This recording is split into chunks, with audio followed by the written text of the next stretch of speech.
નમસ્કાર તાલીમાર્થી મિત્રો. ઔદ્યોગિક તાલીમ સંસ્થા રાજકોટથી હું આશિષ ગોરવાડિયા, ઇન્સ્ટ્રક્ટર એમ્પ્લોયબિલિટી સ્કિલ્સ. આજના સેશનમાં આપ સૌનું હાર્દિક સ્વાગત કરું છું. મિત્રો, આપણે લોકો શીખી રહ્યા છીએ સેમેસ્ટર 2માં ટોપિક 5. ટોપિકનું ટાઇટલ છે એન્ટરપ્રિન્યોરશિપ સ્કિલ્સ, જેમાં ચેપ્ટર નંબર 22 અને આ ચેપ્ટરનું ટાઇટલ છે કન્સેપ્ટ ઓફ એન્ટરપ્રિન્યોરશિપ. ચેપ્ટર સરળતાથી સમજી શકાય એટલા માટે એને વિડીયોમાં અલગ અલગ પાર્ટમાં આપણે ડિવાઈડ કર્યું છે. જેમાં પાર્ટ 1માં આપણે લોકો માહિતી મેળવીશું meaning and qualities of entrepreneur, એટલે કે ઉદ્યોગ સાહસિક. એન્ટરપ્રેન્યોર ઉદ્યોગ સાહસિક એટલે શું એનો અર્થ આપણે સમજીશું, અને ક્વોલિટીઝ એટલે એમાં કેવા પ્રકારના ગુણો હોવા જોઈએ એના વિશેની વાત આ સેશનમાં આપણે કરવાના છીએ.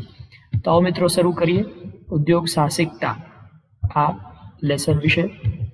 સૌથી પહેલા તો લેસનનું ટાઇટલ છે કન્સેપ્ટ ઓફ એન્ટરપ્રિન્યોરશિપ. તો એન્ટરપ્રિન્યોરશિપ એટલે શું એના વિશેની માહિતી આપણે મેળવીએ. ઉદ્યોગ સાહસિકતા એન્ટરપ્રિન્યોરશિપ છે એ ગુજરાતી ભાષામાં ઉદ્યોગ સાહસિકતા તરીકે ઓળખાય છે. ફ્રેન્ચ ભાષામાંથી આવેલો આ એક શબ્દ છે. ફ્રેન્ચ ભાષામાંથી લીધેલો શબ્દ, એના ઉપરથી એન્ટરપ્રિન્યોરશિપ આ ઇંગ્લિશ ભાષામાં આપણે શબ્દ ઉપયોગ કરીએ છીએ. ઉદ્યોગ સાહસિકતા એટલે કે એન્ટરપ્રિન્યોરશિપ આ પદનો પ્રયોગ સૌથી પહેલા ફ્રેન્ચના અર્થશાસ્ત્રી જીન બાપ્ટિસ્ટ સે, જેને ટૂંકમાં JB સે આવા નામથી ઓળખાય છે, એમણે ઈસવીસન 1800ની સાલમાં અર્થશાસ્ત્ર પર એમનું એક પુસ્તક હતું. પુસ્તકનું નામ છે અ ટ્રીટીઝ ઓન પોલિટિકલ ઇકોનોમી. આ પુસ્તકની અંદર એમણે સૌથી પહેલા એન્ટરપ્રિન્યોરશિપ નામના શબ્દનો પ્રયોગ કરેલો.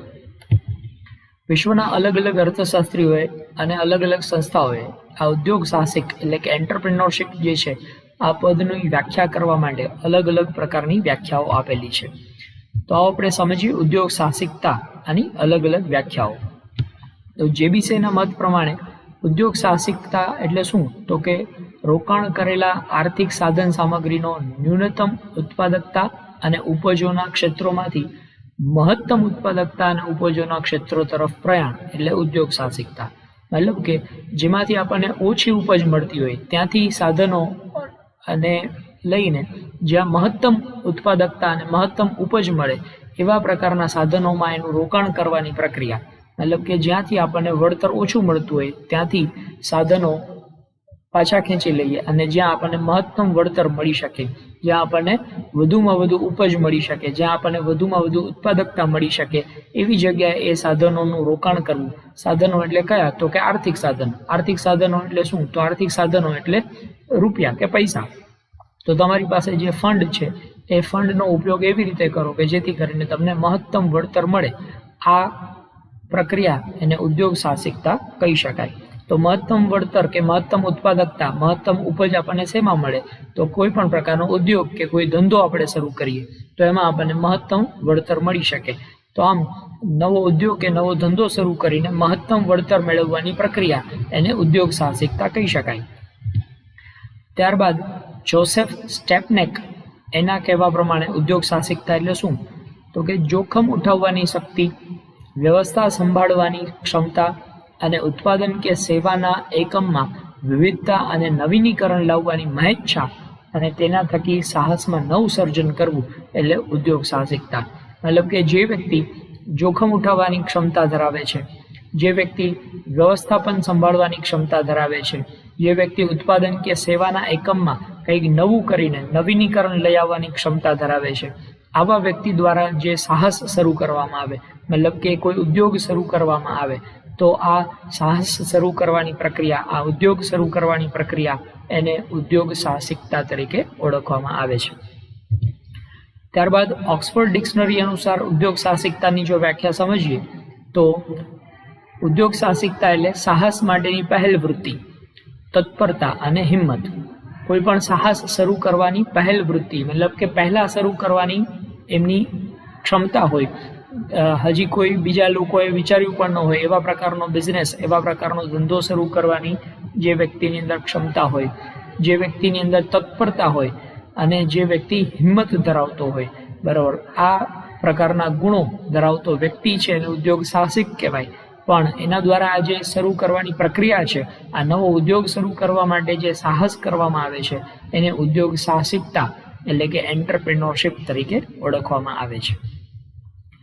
ત્યારબાદ હવે આપણે નવી એક ટર્મ વિશે વાત કરીએ, એન્ટરપ્રેન્યોર એટલે કે ઉદ્યોગ સાહસિક. પહેલા ઉદ્યોગ સાહસિકતા વિશે વાત કરી. હવે ઉદ્યોગ સાહસિક એટલે શું? તો ઈચ્છિત પરિણામ મેળવવા માટે ગણતરીપૂર્વકનું જોખમ ઉઠાવીને પોતે પસંદ કરેલા વ્યવસાય, ધંધો કે ઉદ્યોગ માટે સાહસ ખેડનાર વ્યક્તિ એટલે ઉદ્યોગ સાહસિક. મતલબ કે જે વ્યક્તિ ધંધો શરૂ કરવાનું સાહસ ખેડે છે એ વ્યક્તિને ઉદ્યોગ સાહસિક તરીકે ઓળખવામાં આવે છે.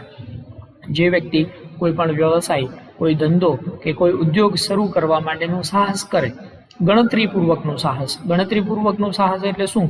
તો કે આપણને નુકસાન ઓછામાં ઓછું થાય અને ફાયદો વધારેમાં વધારે થાય, આ પ્રમાણેનું સાહસ કરનાર વ્યક્તિ એને ઉદ્યોગ સાહસિક કહેવાય. ઉદ્યોગ સાહસિક એ એવી વ્યક્તિ છે કે જે વિચારવાની પહેલ કરે છે, વિચારો આધારિત યોજનાઓ ઘડે છે, મૂડી, માનવશ્રમ અને મશીન જેવા ઉત્પાદનના સાધનોને જોડે છે, આયોજિત પ્લાનને અમલમાં મૂકે છે, વ્યાજબી જોખમ ઉઠાવીને ઔદ્યોગિક એકમની સ્થાપના કરે છે અને ધાર્યા પરિણામો મેળવે છે. ઉદ્યોગ સાહસિક એ પોતાને નિશ્ચિત વળતરની કોઈ ગેરંટી હોતી નથી. તો ઉદ્યોગ સાહસિક એટલે એવો વ્યક્તિ કે જે કોઈ પણ નવો વિચાર શરૂ કરે, એ વિચારને આધારિત યોજનાઓનું ઘડતર કરે, એ યોજનાને અમલમાં મૂકવા માટે જે મૂડીની જરૂરિયાત હોય એ મૂડી એકત્રિત કરે, એના માટે જે માનવ શ્રમની જરૂરિયાત હોય એ માનવ શ્રમને એકત્રિત કરે, જે મશીનરીની રિક્વાયરમેન્ટ હોય એ મશીનરી ભેગી કરે અને આયોજિત પ્લાનને અમલમાં મૂકે. આમ જોખમ ઉઠાવીને ઉદ્યોગની સ્થાપના કરે અને નફાના સ્વરૂપમાં ધાર્યા પરિણામો મેળવે. આ વ્યક્તિને ઉદ્યોગ સાહસિક કહેવાય. પણ એને નફો મળશે કે નહીં મળે એની કોઈ ગેરંટી હોતી નથી. એનું વળતર અનિશ્ચિત હોય છે. મતલબ કે જો એનો ધંધો વ્યવસ્થિત ચાલશે તો કદાચ એને નફો મળી શકશે, પણ જો એમાં કંઈક ખામી રહી ગઈ હશે તો એને ખોટનો સામનો પણ કરવો પડશે. એટલે જ ઉદ્યોગ સાહસિકના વળતરની કોઈ ગેરંટી હોતી નથી. છતાં પણ ઉત્પાદનના આર્થિક સાધનો જેવા કે માનવ શ્રમ, મૂડી એને નિશ્ચિત વળતર ચૂકવવાની બાંયધરી આપે છે. આમ પોતાને વળતરની કોઈ ગેરંટી નથી, પણ પોતે જે સાધનોનો ઉપયોગ કરે છે, દાખલા તરીકે માનવ શ્રમ એટલે કે પોતાને ત્યાં કર્મચારીઓ રાખવામાં આવ્યા હોય, એ કર્મચારીનો તો નિયમિત પગાર ચૂકવવો જ પડે. એને મૂડી ક્યાંકથી ઉછીની લીધી હોય તો મૂડી ઉપરનું વ્યાજ તો નિયમિત ચૂકવવું જ પડે. પોતાને ભલે ખોટ જાય પણ આ બાકીના બધા જે સાધનોનો ઉપયોગ કરે છે એને તો નિશ્ચિત વળતર ચૂકવવાની બાંહેધરી આપે છે. જોકે ખૂબ જ ખંત, ચીવટ અને ગણતરીપૂર્વક અને દીર્ઘદ્રષ્ટિથી આયોજન જો કરવામાં આવેલું હોય તો સાહસ છે એ અમર્યાદિત વળતર પણ આપી શકે છે. મતલબ કે એને અમર્યાદિત નફો પણ થઈ શકે જો વ્યવસ્થિત રીતે એ સાહસ ચલાવવામાં આવ્યું હોય તો. ત્યારબાદ આપણે નેક્સ્ટ વાત કરીએ ઉદ્યોગ સાહસિકતા. તો આપણે ઉદ્યોગ સાહસિક એટલે એ વ્યક્તિ છે જે નવું સાહસ શરૂ કરે છે. પણ જ્યારે ઉદ્યોગ સાહસિકતા એટલે શું? તો ઉદ્યોગ સાહસિક એના દ્વારા જે કૌશલ્ય, આવડત થકી પોતાના ઉદ્યોગને સ્થાપે છે એ વ્યક્તિને ઉદ્યોગ સાહસિક કહેવાય. પણ એની અંદર જે આ કૌશલ્ય કે આવડત રહેલી છે, આ કૌશલ્ય કે આવડતનો જે સમૂહ છે એને ઉદ્યોગ સાહસિકતા તરીકે ઓળખવામાં આવે છે. દાખલા તરીકે ઉદ્યોગ સ્થાપવાનો વિચાર ઉત્પન્ન થવો, તક ઝડપવી, આયોજન કરવું, સંચાલનનું કૌશલ્ય ધરાવવું, કુશળતા ધરાવતા વ્યક્તિઓની પસંદગી કરવી, તેમને ધંધાકીય પ્રવૃત્તિઓમાં કામે લગાડવા, આયોજન મુજબનું અમલીકરણ કરાવવું, નાણાકીય સાધનોના સ્ત્રોત ઊભા કરવા, રોકાણ કરવું, અનિશ્ચિત આવક છતાં જોખમ ઉપાડવું, ગુણવત્તાસભર ઉત્પાદન કરાવવું, ઉત્પાદન કે વસ્તુનું સેવા કે વસ્તુનું માર્કેટિંગ કરવું. આ બધા જ પ્રકારના જે કૌશલ્ય છે, આ બધા જ કૌશલ્યોનો સમૂહ એને ઉદ્યોગ સાહસિકતા તરીકે ઓળખવામાં આવે છે. જે વ્યક્તિની અંદર આ કૌશલ્યો છે, જે વ્યક્તિની અંદર આ સ્કિલ છે, જે વ્યક્તિની અંદર આ પ્રકારની આવડત છે, એ વ્યક્તિ એને ઉદ્યોગ સાહસિક કહેવાય. પણ આ બધી જ આવડતોનો સમૂહ એને ઉદ્યોગ સાહસિકતા કહેવાય. નફાકારક રીતે વેચાણ કરવું અને ટકાવી રાખવું, આ તમામ બાબતોનું સંકલન કરવાની ક્ષમતા કે ગુણ એટલે કે ઉદ્યોગ સાહસિકતા. ત્યારબાદ આપણે વાત કરીએ છીએ એન્ટરપ્રાઇઝ એટલે કે ઉદ્યોગ સાહસ. તો પહેલાં આપણે ઉદ્યોગ સાહસિક વિશે વાત કરી, પછી ઉદ્યોગ સાહસિકતા વિશે વાત કરી અને હવે ઉદ્યોગ સાહસ વિશે વાત કરીએ છીએ. તો ઉદ્યોગ સાહસ એટલે શું? તો એક ઉદ્યોગ સાહસિક જે વસ્તુ કે સેવા પૂરી પાડવા માટેના પોતાના ઉદ્યોગ સાહસિકતાના ગુણથી જે એકમ કે પેઢી, કંપની કે વ્યવસાયની સ્થાપના કરે છે, તે ઔદ્યોગિક કે કોમર્શિયલ સંકુલ કે જે નોકરીઓ ઉત્પન્ન કરે, રાષ્ટ્રીય આવકમાં ફાળો આપે, નિકાસ કરે અને આર્થિક વિકાસને ઉત્તેજન આપે, તેવા ઉદ્યોગને ઉદ્યોગ સાહસ તરીકે ઓળખવામાં આવે છે. મતલબ કે ઉદ્યોગ સાહસિક દ્વારા જે પેઢી શરૂ કરવામાં આવી છે, જે કંપની શરૂ કરવામાં આવી છે, અથવા તો કોઈ પણ નાના પ્રકારનું સાહસ શરૂ કરવામાં આવ્યું છે, જે ધંધો શરૂ કરવામાં આવ્યો છે, એને ઉદ્યોગ સાહસ તરીકે ઓળખવામાં આવે છે. તો આમ આપણે જોઈ શકીએ કે ઉદ્યોગ સાહસ એટલે એમાં જે કોઈ પણ પેઢી કે ફર્મ અથવા કોઈ એકમ શરૂ કરવામાં આવ્યું છે, એ પેઢી કે ફર્મ અથવા આ એકમ એને ઉદ્યોગ સાહસ તરીકે ઓળખવામાં આવે. તો હવે આપણે 3 શબ્દોનો મતલબ સમજ્યા. ઉદ્યોગ સાહસિક એ કોઈ એક વ્યક્તિ છે, એની અંદર રહેલી આવડત કે કૌશલ્ય એ ઉદ્યોગ સાહસિકતા છે અને એના દ્વારા શરૂ કરવામાં આવેલી પેઢી કે ફર્મ એને ઉદ્યોગ સાહસ તરીકે ઓળખવામાં આવે. તો આમ ઉદ્યોગ સાહસિક એ વ્યક્તિ છે, એની અંદર રહેલી આવડત કે કૌશલ્ય એ ઉદ્યોગ સાહસિકતા કહેવાય અને એના દ્વારા શરૂ કરવામાં આવેલું પેઢી કે ફર્મ કે કોઈ ધંધાકીય એકમ એને ઉદ્યોગ સાહસ તરીકે ઓળખવામાં આવે. તો આમ 3 શબ્દો વિશેની માહિતી આપણે મેળવી.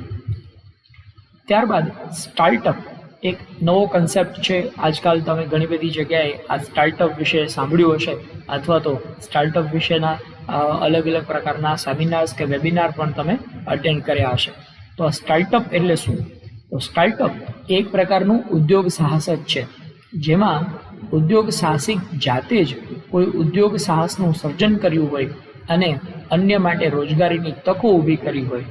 આ પ્રકારનું જે નવો ઉદ્યોગ શરૂ કરવામાં આવ્યો હોય, પોતાના જ વિચારથી કંઈક નવા પ્રકારની વસ્તુ બનાવવાનું કે કોઈ નવા પ્રકારની સેવા આપવાનું જે વ્યક્તિએ શરૂઆત કરી હોય, એ વ્યક્તિ એ દ્વારા આ જે નવો ઉદ્યોગ શરૂ કરવામાં આવ્યો છે એને સ્ટાર્ટઅપ તરીકે ઓળખવામાં આવશે.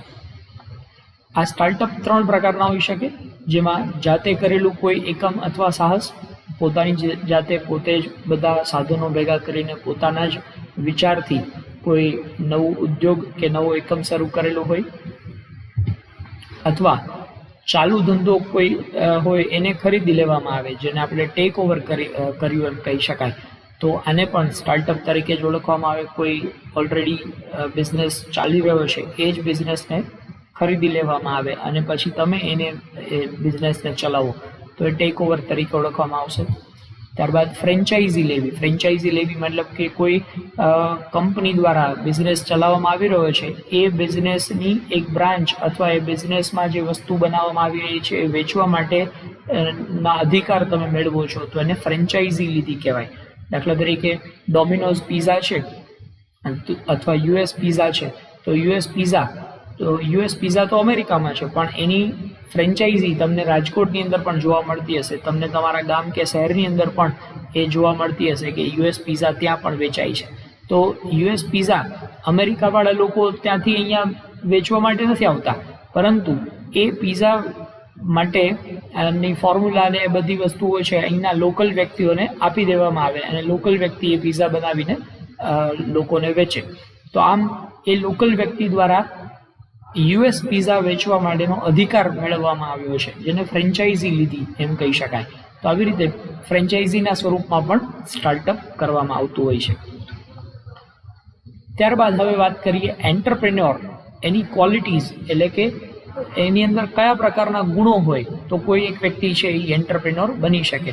તો અહીંયા એન્ટરપ્રેન્યોર માટેની ગુણોનું એક લિસ્ટ આપવામાં આવેલું છે. જો કોઈ વ્યક્તિની અંદર આ પ્રકારના ગુણો છે તો એ વ્યક્તિ એન્ટરપ્રેન્યોર બની શકે છે.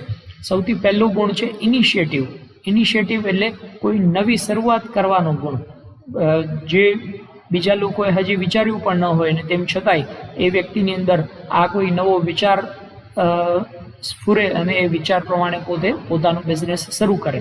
તો આ ઇનિશિયેટિવ લીધું કહેવાય. જે વ્યક્તિની અંદર આ ઇનિશિયેટિવ લેવાનો ગુણ છે એ વ્યક્તિ એન્ટરપ્રિન્યોર બની શકે છે. ત્યારબાદ પરસિસ્ટન્સ એન્ડ હાર્ડવર્ક, એટલે કે સખત મહેનત કરવાની તૈયારી હોવી જોઈએ. પરસિસ્ટન્સ એટલે ખંતપૂર્વક સખત મહેનત કરવાની તૈયારી હોવી જોઈએ. જે વ્યક્તિ ખંતપૂર્વક મહેનત નથી કરી શકતો એ ઉદ્યોગ સાહસિક ન બની શકે. ત્યારબાદ નીડ ફોર અચીવમેન્ટ, અચીવમેન્ટ એટલે કંઈક મહત્વાકાંક્ષા એની હોવી જોઈએ, કંઈક પ્રાપ્ત કરવાની ઈચ્છા એની અંદર હોવી જોઈએ, તો એ વ્યક્તિ ઉદ્યોગ સાહસિક બની શકે છે. ક્યુરિયસ, ક્યુરિયસ એટલે આતુરતા. જે વ્યક્તિને નવું નવું કંઈક જાણવાની, નવું નવું શીખવાની આતુરતા હોય એ વ્યક્તિ જ ઉદ્યોગ સાહસિક બની શકે છે. ત્યારબાદ ઇનોવેટિવ ઓર ક્રિએટિવ એબિલિટી.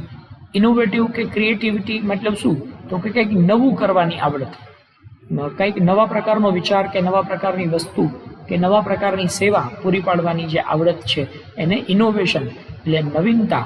જે વ્યક્તિની અંદર આ નવીનીકરણની આવડત હોય એ વ્યક્તિ ઉદ્યોગ સાહસિક બની શકે છે. ત્યારબાદ moderate risk taker. Risk taker એટલે જોખમ ઉઠાવવાની ક્ષમતા. જે વ્યક્તિની અંદર આ જોખમ ઉઠાવવાની ક્ષમતા હોય એ વ્યક્તિ જ સારો ઉદ્યોગ સાહસિક બની શકે છે. ત્યારબાદ સેલ્ફ કોન્ફિડન્સ એટલે કે આત્મવિશ્વાસ. જે વ્યક્તિની અંદર આત્મવિશ્વાસનો અભાવ હોય એ વ્યક્તિ ક્યારેય ઉદ્યોગ સાહસિક બની શકે નહીં. ત્યારબાદ પરસિવિયરન્સ. પરસિવિયરન્સ એટલે કોઈ પણ કામ શરૂ કર્યું છે તો ખંતપૂર્વક એ કામને જ્યાં સુધી એનું પરિણામ ન આવે, જ્યાં સુધી તમને તમારો ધ્યેય છે એ પ્રાપ્ત ન થાય ત્યાં સુધી ખંતપૂર્વક મહેનત કરવાની તૈયારી, એને પરસિવિયરન્સ કહેવાય. તો જે વ્યક્તિની અંદર આ પરસિવિયરન્સ હોય એ વ્યક્તિ સારો ઉદ્યોગ સાહસિક બની શકે છે.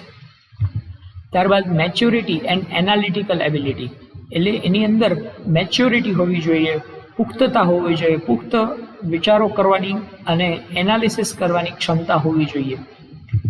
ત્યારબાદ ઓપ્ટિમિઝમ એટલે આશાવાદી હોવો જોઈએ. જે વ્યક્તિ આશાવાદી હશે એ વ્યક્તિ હકારાત્મક વિચાર કરી શકશે, અને હકારાત્મક વિચાર કરી શકશે તો જ એ સારો એન્ટરપ્રિન્યોર બની શકશે. પણ નિરાશાવાદી જો હશે તો એ પોતાના ઉદ્યોગમાં ક્યારેય સફળતા પ્રાપ્ત નહીં કરી શકે. ત્યારબાદ કોઓપરેટિવ નેચર. કોઓપરેટિવ એટલે સહકારની ભાવના હોવી જોઈએ. જો સારો ઉદ્યોગ સાહસિક બનવા માંગતો હોય તો એ અન્ય લોકોને સહકાર આપી શકવો જોઈએ, અને અન્યના સહકારથી જ એ પોતાનો બિઝનેસ છે એને સફળતાપૂર્વક ચલાવી શકશે. Dynamic nature. ડાયનેમિક એટલે જે વ્યક્તિ નવી વસ્તુઓ સ્વીકારવા માટે તૈયાર હોય, જે કુશળતાથી નવા પરિવર્તનોને સ્વીકારી શકતો હોય એવા વ્યક્તિ એને ડાયનેમિક એટલે કે પરિવર્તનશીલ કહી શકાય. તો આમ પરિવર્તનશીલ હોવો જોઈએ. સેલ્ફ કન્સેપ્ટ મતલબ કે પોતાના જ વિચારો એની પાસે હોવા જોઈએ, નવા નવા વિચારો કરવા માટેની ક્ષમતા એની અંદર હોવી જોઈએ. ત્યારબાદ છે ફોરસાઇટ. ફોરસાઇટ એટલે દીર્ઘદ્રષ્ટિ. એ દીર્ઘદ્રષ્ટા હોવો જોઈએ. ભવિષ્યમાં શું થઈ શકે, હું જે આ નિર્ણય લઈ રહ્યો છું તો આ નિર્ણયનું ભવિષ્યમાં શું પરિણામ આવે, આ પરિણામ વિશે વિચાર કરવાની એની પાસે દીર્ઘદ્રષ્ટિ હોવી જોઈએ, તો એ સારો એન્ટરપ્રિન્યોર બની શકશે. ત્યારબાદ મેન્ટેનિંગ હ્યુમન રિસોર્સ. ધંધો શરૂ કરવાનો છે તો એ ધંધો કંઈ પોતે એકલા તો ચલાવી શકવાનો નથી. ઘણા બધા લોકોની મદદ મેળવવાની છે, એને કર્મચારીઓની મદદ મેળવવાની છે, એને મજૂરોની મદદ મેળવવાની છે, એને મેનેજર લોકોને સંભાળવાના છે.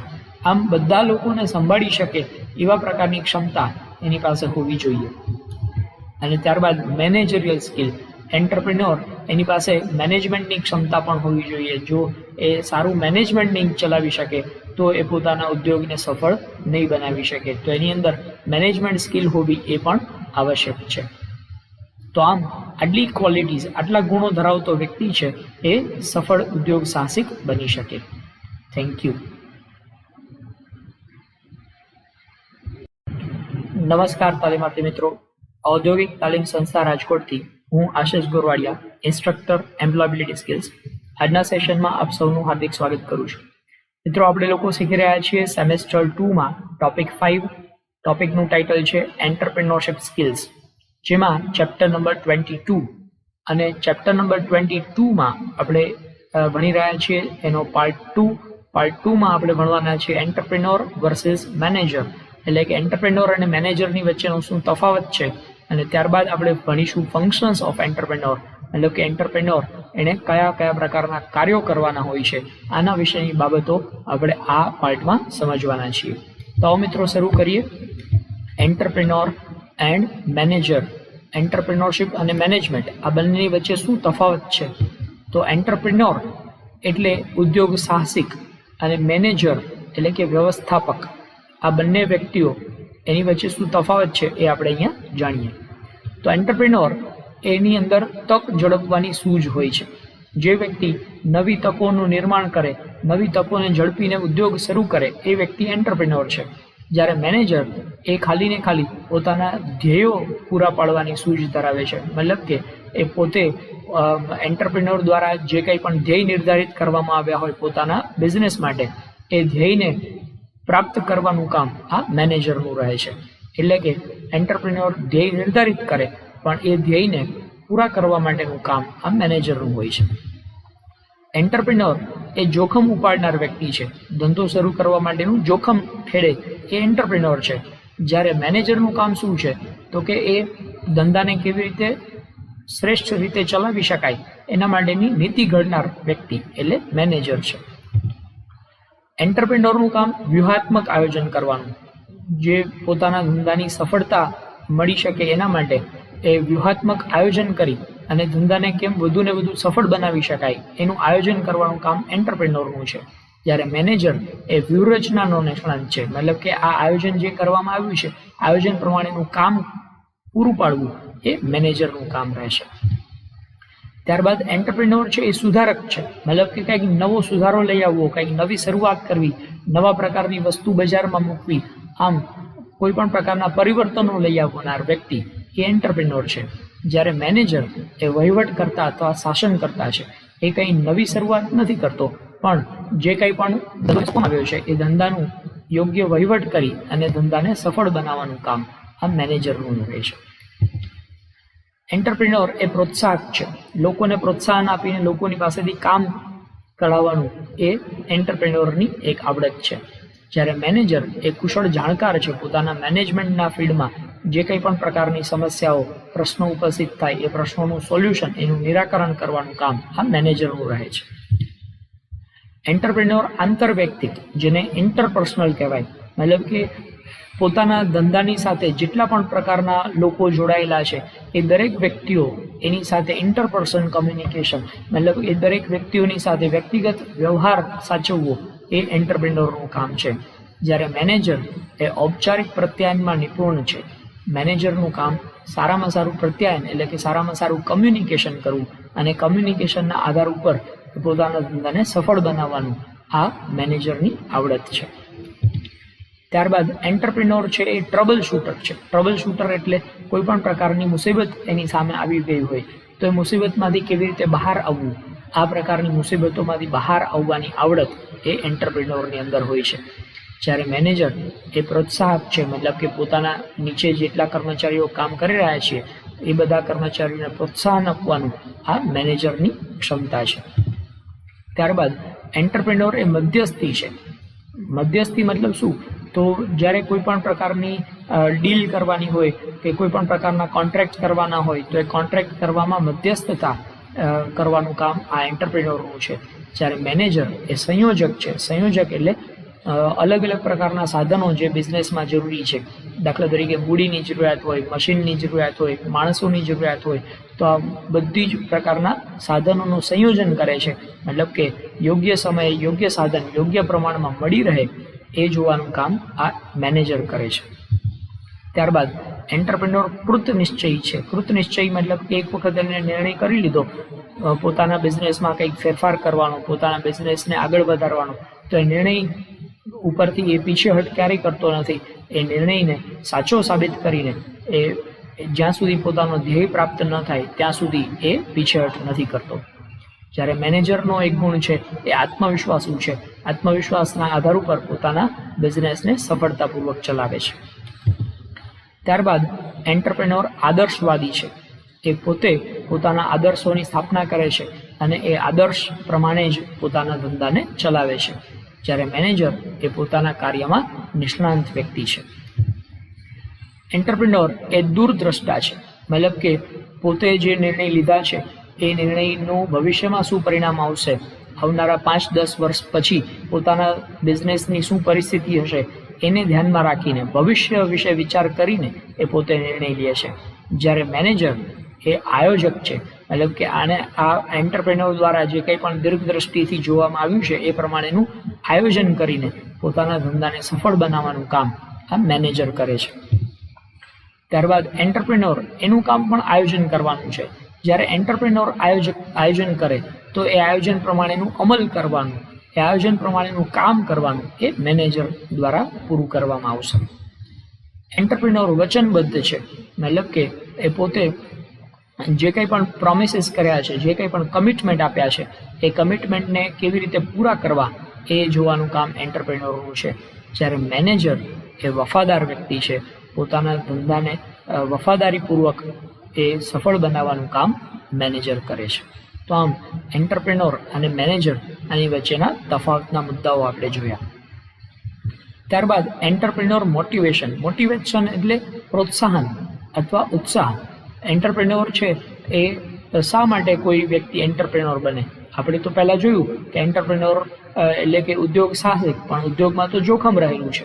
તો જોખમ ખેડવા માટે કોઈ માણસ શું કામ તૈયાર થાય? એને કંઈ પણ પ્રકારનું મોટિવેશન મળે તો જ એ વ્યક્તિ જોખમ ખેડવા માટે તૈયાર થાય. તો એન્ટરપ્રેન્યોર માટે શું મોટિવેશન હોઈ શકે? આવો સમજીએ એન્ટરપ્રેન્યોર માટે શું મોટિવેશન હોઈ શકે.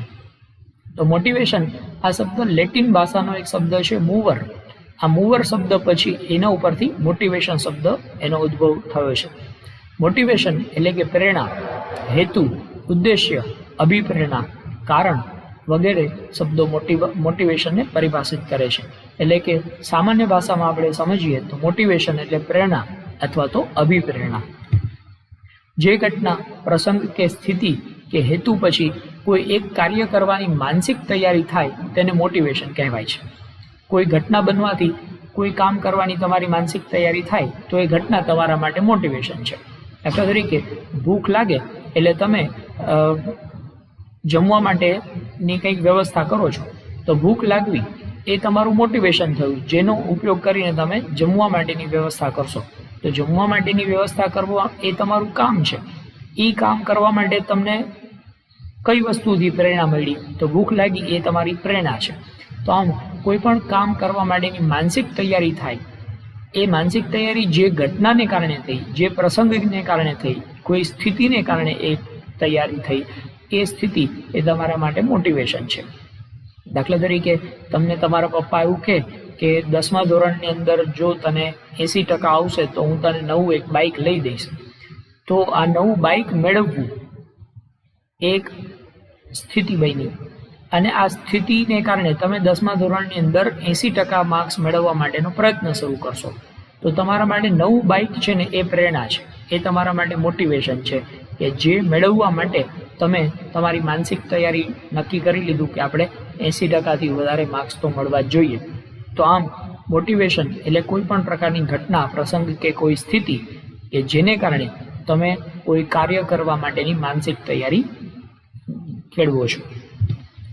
એવું ઉદ્દેશ્ય જેની પ્રાપ્તિ માટે આપણે કોઈ એક નિશ્ચિત કાર્ય કરવા માટે પ્રેરાઈએ છીએ તેને મોટિવેશન કહીએ છીએ. તો આપણો ઉદ્દેશ્ય, આપણે ઉદાહરણ આપ્યું એ પ્રમાણે કે 10મા ધોરણમાં 80% માર્ક્સ મેળવવા, આ આપણો ઉદ્દેશ્ય છે. અને આ પ્રાપ્ત કરવા માટે આપણે નિશ્ચિત કાર્ય કરવા માટે પ્રેરાઈએ.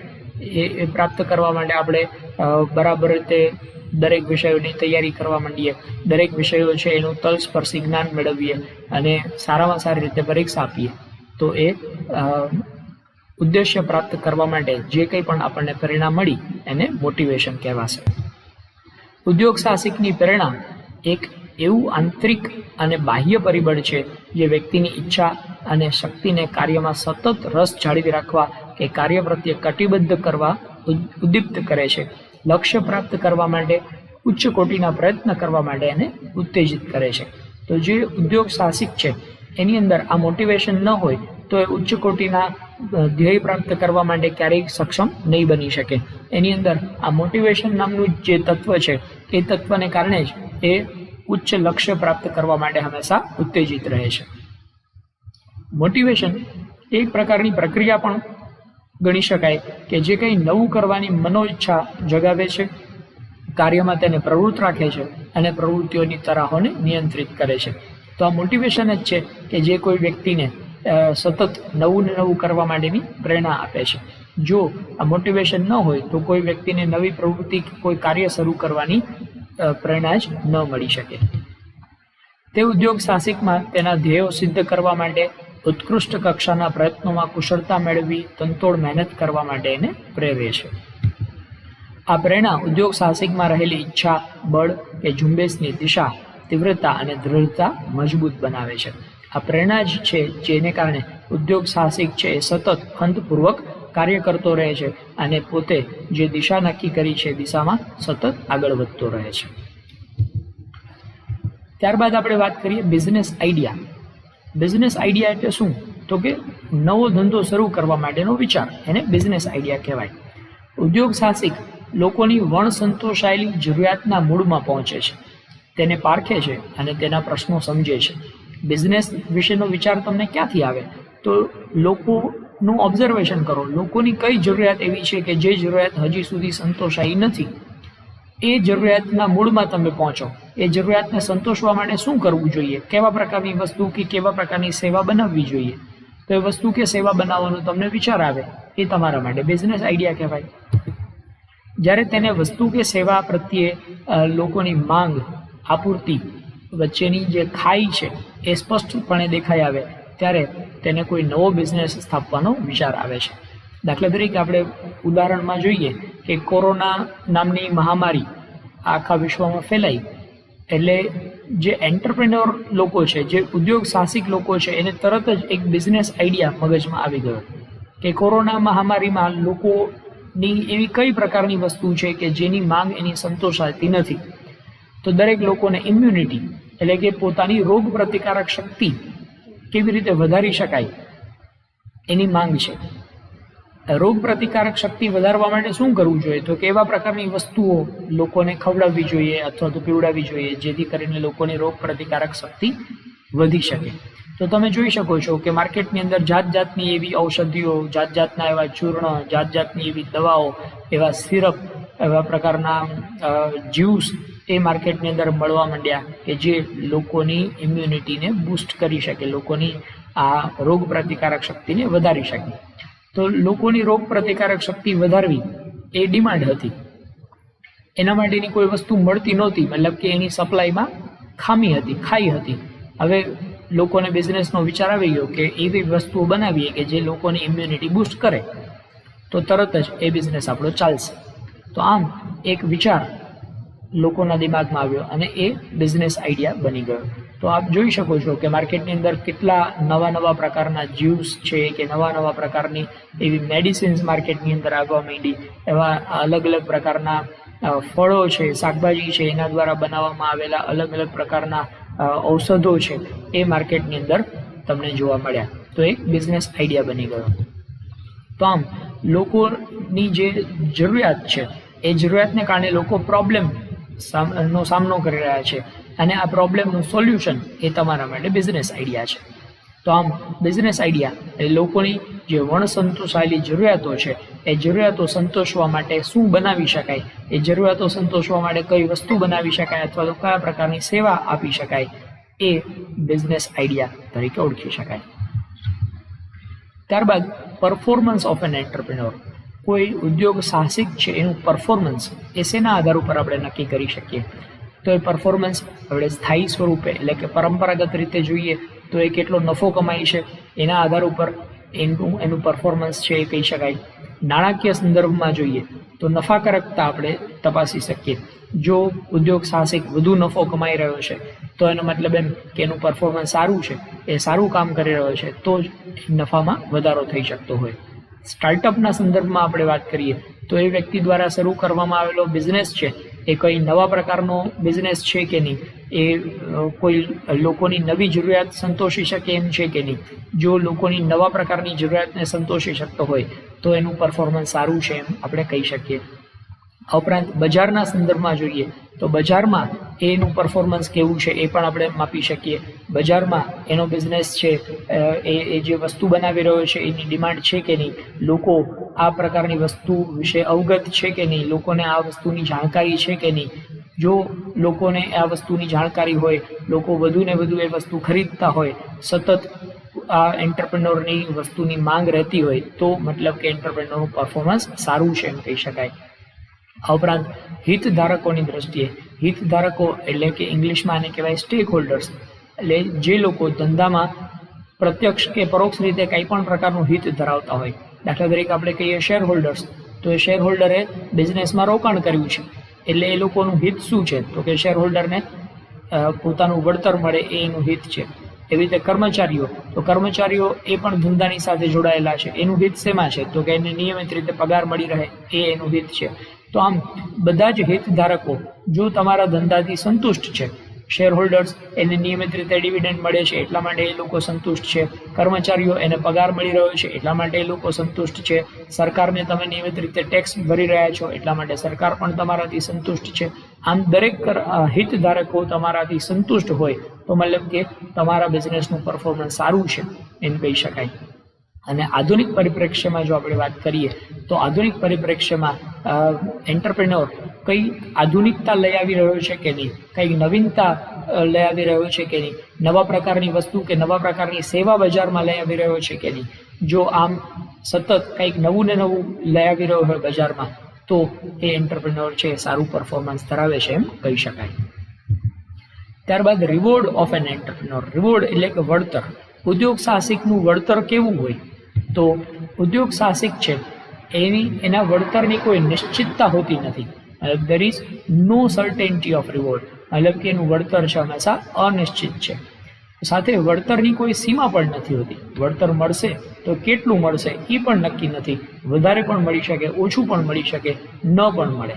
ઉદ્યોગ સાહસિકનું વળતર એ વ્યવસાયિક કામગીરીથી કંઈક વિશેષ હોય છે. તેને મળતા વળતરને આપણે બે વિભાગમાં વહેંચી શકીએ. એક છે એક્સટ્રિન્સિક રિવોર્ડ. એક્સટ્રિન્સિક એટલે બાહ્ય વળતર. બાહ્ય વળતર એટલે શું તો કે જેને આપણે ભૌતિક રીતે જોઈ શકીએ, માપી શકીએ, સ્પર્શી શકીએ, એ બાહ્ય વળતર કહેવાય. દાખલા તરીકે નાણાંના સ્વરૂપમાં મળતું નફો છે, સંપત્તિનું સર્જન થાય છે, એકમની વિશાળતા કે એકમનો ફેલાવો થઈ રહ્યો છે, પરિવાર જેવા સંબંધિત નો આર્થિક તેમજ કારકિર્દીના સ્વરૂપમાં વિકાસ થઈ રહ્યો છે. તો આ બધા જ એક્સટ્રિન્સિક રિવોર્ડ છે કે જેને આપણે જોઈ શકીએ, સ્પર્શી શકીએ, માપી શકીએ. એ કેટલો નફો કમાઈ રહ્યો છે, કેટલી સંપત્તિનું સર્જન થયું, આ એના માટે એક્સટ્રિન્સિક રિવોર્ડ છે. આ ઉપરાંત ઇન્ટ્રિન્સિક એટલે કે આંતરિક અમૂર્ત સ્વરૂપમાં, જેને આપણે જોઈ અથવા સ્પર્શી નથી શકતા પણ તમને એનો અહેસાસ માત્ર થાય છે. તો દાખલા તરીકે બિઝનેસને સફળતાપૂર્વક ચલાવવાનો સંતોષ, બિઝનેસની સફળતાનો ગર્વ છે, સમાજમાં એની માન મર્યાદા, મોભો, આબરૂ, દેશ વિદેશમાં ફરવાની તક મળે, વિવિધ મિટિંગ કે કોન્ફરન્સમાં ભાગ લેવાની તક મેળવવી, વિવિધ સંસ્થાઓમાં અલગ અલગ પ્રકારના હોદ્દાઓ સંભાળવા, આમ પ્રતિષ્ઠામાં વૃદ્ધિ થાય. તો આ પોતાની પ્રતિષ્ઠા એમાં જે વૃદ્ધિ થાય એ પણ એનું વળતર છે. તો ઉદ્યોગ સાહસિક છે આ પ્રકારના વળતરથી પણ પ્રેરાતો હોય છે અને પોતે પોતાના ધંધાને વધારે ને વધારે સફળ બનાવવા માટેનો પ્રયત્ન કરતો હોય છે. આમ તમામ પ્રકારના વળતર એક ઉદ્યોગ સાહસિકને મળે છે. એટલે કે મોટિવેશન પ્લસ કામગીરી પ્લસ વળતર, આ 3 પ્રકારના પેરામીટર્સ છે એ ઉદ્યોગ સાહસિકને પોતાના ધ્યેય પૂરા કરવા માટે હંમેશા પ્રેરણા આપે છે. Role and function of an entrepreneur. કોઈ એન્ટરપ્રેન્યોરના કાર્યો કયા કયા હોઈ શકે તો સૌથી પહેલું તો એનું કાર્ય છે creation and circulation of capital in the market.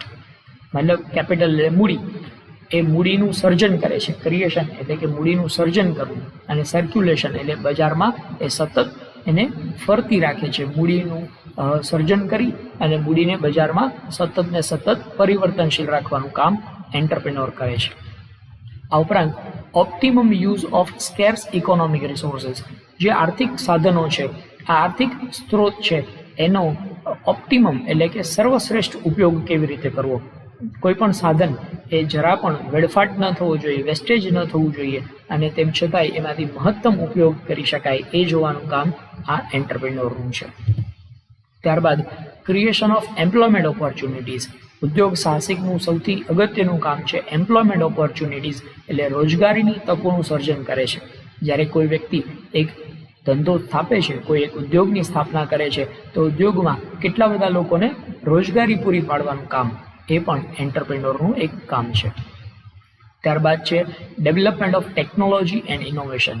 એન્ટરપ્રેન્યોરનું એક કામ નવી ટેકનોલોજી, નવા પ્રકારનું ઇનોવેશન લઈ આવવાનું, નવી નવી ટેકનોલોજી વિકસાવીને આધુનિક પ્રકારની વસ્તુઓ બનાવવાનું કે આધુનિક સેવાઓ પૂરી પાડવાનું કામ એ પણ એન્ટરપ્રેન્યોરનું એક કામ છે. ત્યારબાદ establishment of new pattern of industry.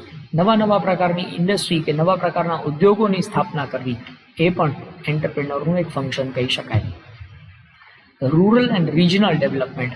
Rural એટલે ગ્રામીણ વિસ્તાર, જે પછાત વિસ્તારો છે અથવા પ્રાદેશિક વિસ્તારો છે એનું ડેવલપમેન્ટ થાય.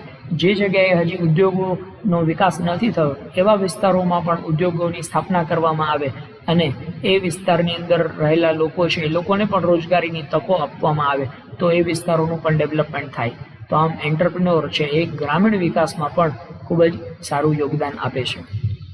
તો આમ એન્ટરપ્રેન્યોરના અલગ અલગ કાર્યો વિશે આપણે માહિતી મેળવી, એન્ટરપ્રેન્યોર અને મેનેજર અને વચ્ચેનો તફાવત જોયો અને એન્ટરપ્રેન્યોરના રિવોર્ડ્સ વિશેની વાત કરી. તો આ દરેક વસ્તુઓ વિડીયોને 2 થી 3 વખત આપ જોશો તો આપને એકદમ સરળતાથી સમજાઈ જશે. Thank you.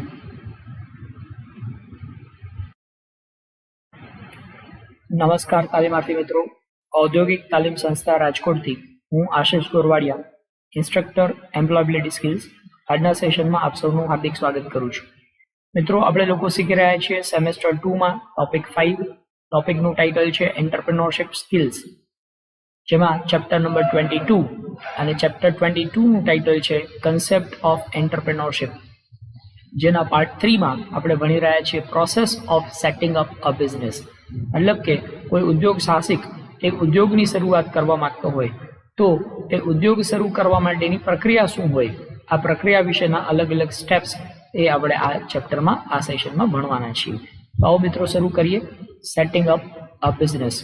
તો પ્રોસેસ શું છે એની? માનો કે તમે આઈટીઆઈની અંદર તમારું ટ્રેડ કમ્પ્લીટ કરી લો, ત્યારબાદ તમને પણ તમારો એક બિઝનેસ શરૂ કરવાની ઈચ્છા થાય, સ્વતંત્ર રીતે તમે કોઈ ધંધો શરૂ કરવા માંગતા હોય તો અહીંયા જે પ્રોસેસ આપેલી છે, અહીંયા જે સ્ટેપ્સ આપેલા છે, આ સ્ટેપ્સને તમારે બરાબર રીતે ફોલો કરવા જોઈએ, જેથી કરીને તમે પણ તમારો ધંધો છે એ સરળતાથી સ્થાપી શકો. તો આવો શરૂ કરીએ. સૌથી પહેલું તો decision to do the business. Business શરૂ કરવા માટેનું પહેલું પગથિયું જ એ છે decision to do a business. મતલબ કે ધંધો શરૂ કરવા માટેનો નિર્ણય લેવો. તમે જ્યારે વિચાર કરો છો કે મારે ધંધો શરૂ કરવો છે તો વિચાર કરવાથી કંઈ થતું નથી.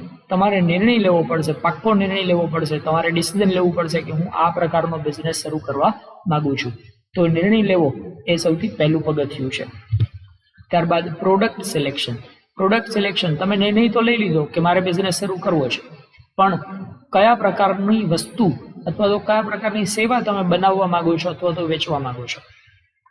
તમે પ્રોડક્ટ એક નક્કી કરી લો કે આ પ્રકારની પ્રોડક્ટ હું બનાવવા માંગુ છું અથવા તો આ પ્રકારની પ્રોડક્ટ હું વેચવા માંગુ છું. તો પ્રોડક્ટ સિલેક્શન. દાખલા તરીકે તમને વિચાર આવ્યો કે મારે બિઝનેસ શરૂ કરવો છે. હવે બીજું સ્ટેપ પ્રોડક્ટ સિલેક્શન. પ્રોડક્ટ સિલેક્શનમાં તમે નક્કી કરી લીધું કે મારે સ્ટેશનરી માટેની આઈટમ છે બનાવવી છે. તો દાખલા તરીકે સ્ટેશનરીમાં હું એક પેન્સિલ બનાવવા માંગુ છું.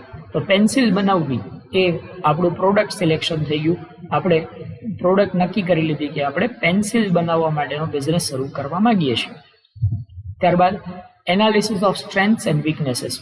સ્ટ્રેન્થ એટલે તમારી ક્ષમતાઓ, તમારી અંદર કેવા પ્રકારની તાકાત છે, અને વીકનેસ એટલે તમારી અંદર કયા પ્રકારની નબળાઈ છે. તો આપણે નક્કી કર્યું કે ભાઈ પેન્સિલ બનાવવાનો બિઝનેસ શરૂ કરવો છે તો આપણી સ્ટ્રેન્થ શું છે. તો માનો કે બિઝનેસ શરૂ કરવા માટે જેટલી મૂડીની જરૂરિયાત છે એ મૂડી આપણી પાસે છે, તો મૂડી છે એ આપણી સ્ટ્રેન્થ કહેવાય. પણ સામે વીકનેસ, કે આપણને પેન્સિલનું માર્કેટ ખબર નથી, પેન્સિલ માટે રો મટીરિયલ ક્યાંથી લઈ આવીશું, એ ઉદ્યોગનું માટે કયા પ્રકારની મશીનરીની જરૂરિયાત પડશે એ આપણને ખબર નથી. તો આપણી પાસે નોલેજનો અભાવ છે, એ આપણી વીકનેસ કહેવાય. તો આમ આપણી અંદર કયા પ્રકારની સ્ટ્રેન્થ છે અને કઈ વીકનેસ છે એ એનું એનાલિસિસ કરવું પડશે. ત્યારબાદ ટ્રેનિંગ. હવે જો આપણને ખબર નથી, આપણને માર્કેટ વિશે ખબર નથી, રો મટીરિયલ ક્યાંથી મળશે એ ખબર નથી, આપણી પાસે પૈસા છે પણ એકલા પૈસાથી કંઈ ન થાય, તો આપણને ટ્રેનિંગ મેળવવી પડશે.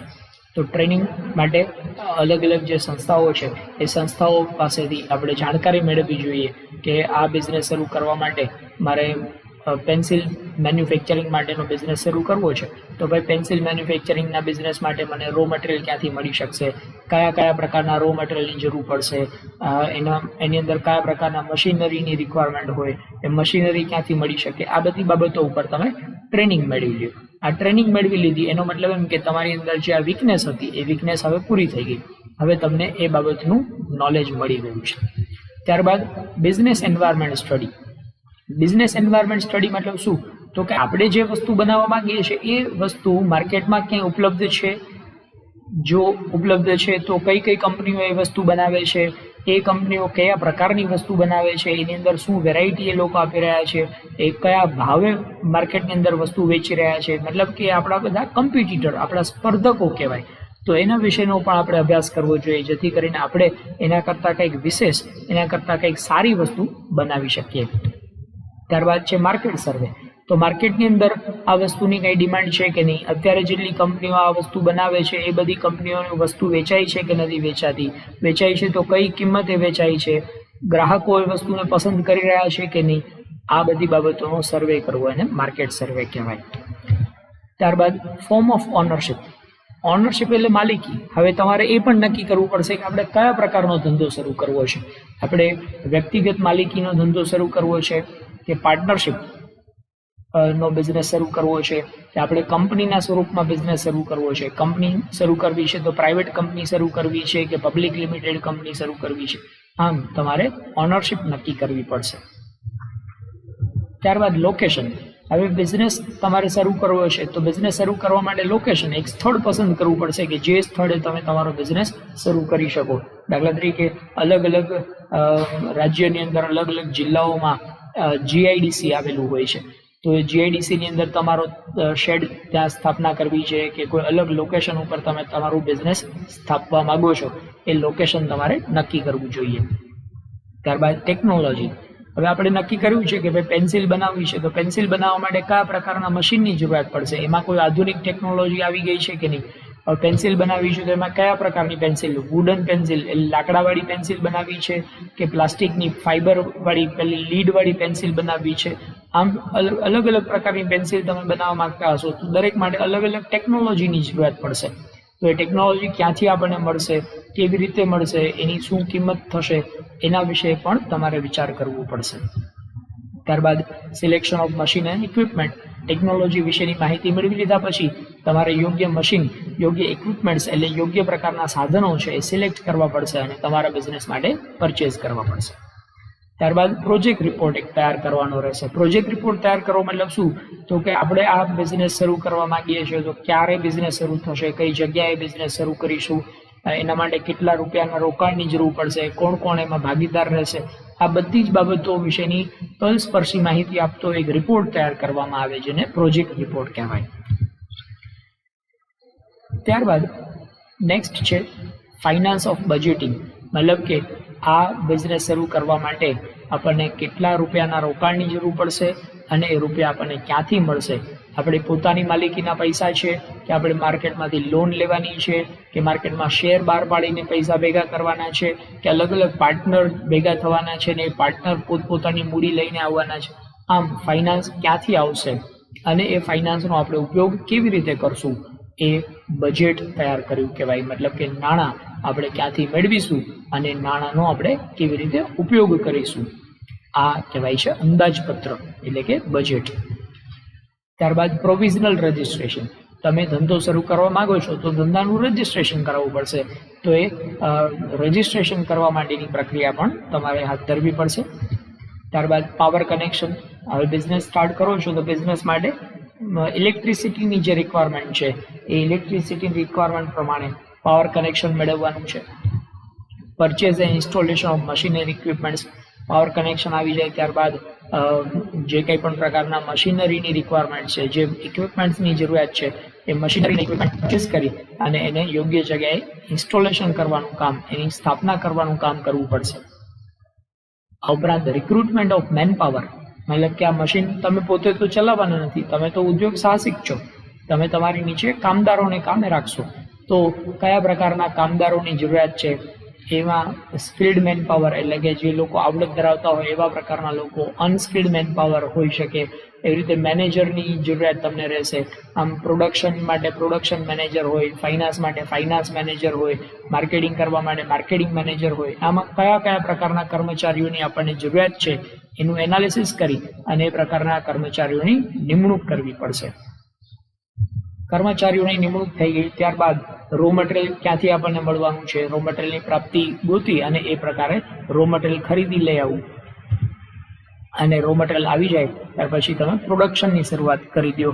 આમ ઉત્પાદનની પ્રક્રિયા શરૂ થાય એટલે તમારો બિઝનેસ છે ત્યાંથી શરૂ થઈ ગયો કહેવાય. બિઝનેસ શરૂ થઈ ગયો, વસ્તુનું ઉત્પાદન થઈ ગયું. વસ્તુનું ઉત્પાદન થઈ જાય પછી શું કરવું પડશે, તો કે વસ્તુને બજારમાં વેચવી પડશે. તો વસ્તુને બજારમાં વેચવા માટે આપણે કરવું પડશે માર્કેટિંગ. એ વસ્તુ વિશે લોકોને ખ્યાલ આવે એના માટે જાહેરાત કરવી પડશે, લોકો સુધી એ વસ્તુ પહોંચાડવી પડશે અને આમ માર્કેટિંગની પ્રક્રિયા શરૂ થશે. ત્યારબાદ ક્વોલિટી અસ્યોરન્સ. હવે બિઝનેસ શરૂ થઈ ગયો પણ તમારી વસ્તુ સારી ક્વોલિટીની હશે તો જ લોકો એ ખરીદશે.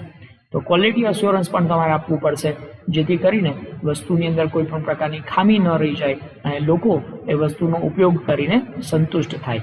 તો ક્વોલિટી એ પણ ખાસ જરૂરી રહેશે.